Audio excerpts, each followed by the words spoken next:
Health in Lebanon, Wikipedia audio.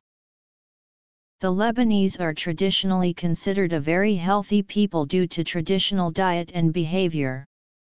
With life expectancy at birth in Lebanon in 2013 being 80 for men and 82 for women, Lebanon is listed as having some of the highest life expectancy in the Middle East, putting it slightly higher on the WHO listing than even United States. This, however, has begun to shift towards Western trends as culture also shifts towards the West and its lifestyle.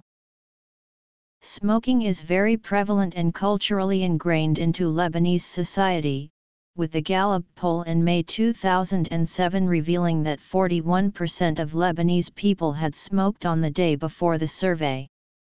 The World Health Organization 2009 survey of Lebanese between the ages of 25 and 64 found 47% of men smoked as did 32% of women. Packs of cigarettes cost $1.60 or less, depending on the brand, with the cheapest available for only 50 cents. Underage smoking is also highly prevalent, with little to no reinforcement of bans outside of schools. Smoking is also a very prevalent socializing mechanism in Lebanese culture, common especially among the elderly and the youth alike. This further adds to the issue, especially with regards to the hookah, which is smoked even by those who would not regularly do so. Hookah smoking is often erroneously considered less harmful, and as such, is a common sight among the street-side cafes of Beirut, even within households and dinner parties. It is not uncommon to order a prepared hookah, from a selection of molossal tobaccos, in most of the restaurants of the country as menu items.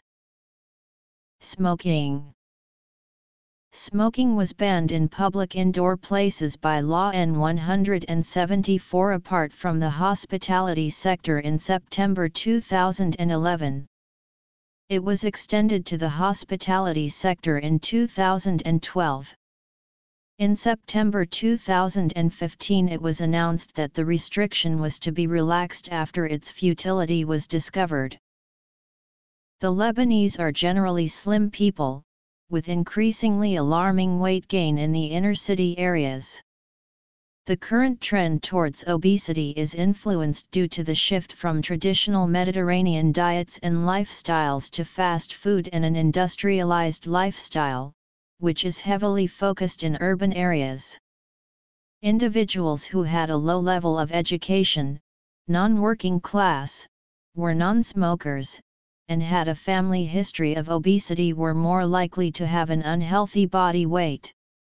Although females at the Lebanese American University were more likely to snack between meals than their counterparts, they were subjected to the cultural notion that females need to be thin.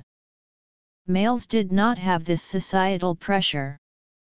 Overall, however, the Lebanese in villages along the coastlines as well as the mountain settlements fare better with regards to body weight.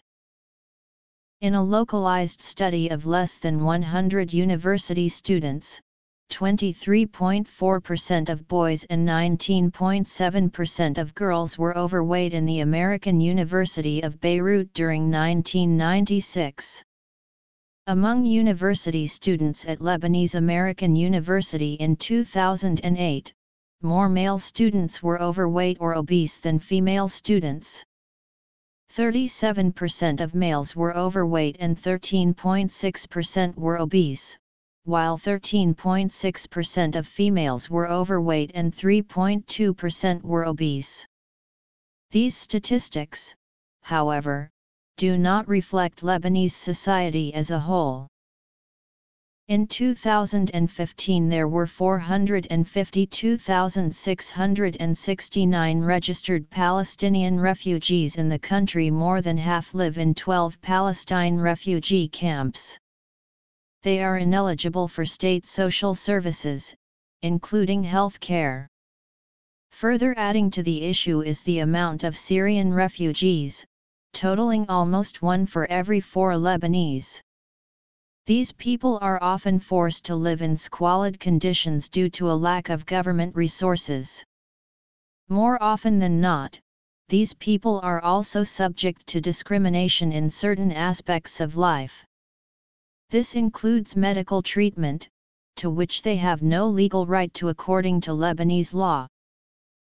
Lebanon, a society of people generally wrought by war and loss, is currently plagued with mental health issues where a staggering 17% of citizens suffer from some form of non-war-related mental illness. Having only 3 dedicated psychiatric facilities, but frequent access of psychiatrists and therapy, means that Lebanese have somewhat lacking access to psychiatric treatment by Western standards, but still better access than the rest of the Middle East and the Levant excluding Israel.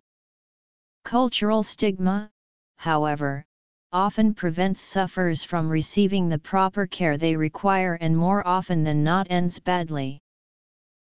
A horrendously troubling statistic by the World Health Organization indicates that 49% of Lebanese are afflicted with some form of war-related trauma. This often includes former combatants, as well as many victims of the combat, suffering from PTSD. Furthermore, many victims of rape are subject to fear of stigma and do not report their victimization, thus preventing them proper medical and psychiatric treatment, and more importantly, justice. Women have adequate access to gynecological and other female health facilities in Lebanon, excluding contraceptives. The Lebanese view on unborn children is that they are equivalent to an infant, thus making it difficult for legalization of abortion. However, abortion is rampant among women and frequently performed by the same doctors who call for its prohibition. Underage pregnancies as well as extramarital pregnancies are the most commonly terminated, often in decent conditions but occasionally not. The general consensus of the Lebanese indicates that most do not support abortion. However, a significant urban population is currently vying for its legalization. Most Lebanese prefer the concept of birth than adoption by a sterile family, and this is a frequent occurrence. However, more often than not abortions are forced upon young mothers by family members attempting to preserve family honor in the pseudo-honor-based society which emphasizes both male and female purity, hypocritically as it also embraces Western liberties. Obesity. Refugees. Mental health. Women's health.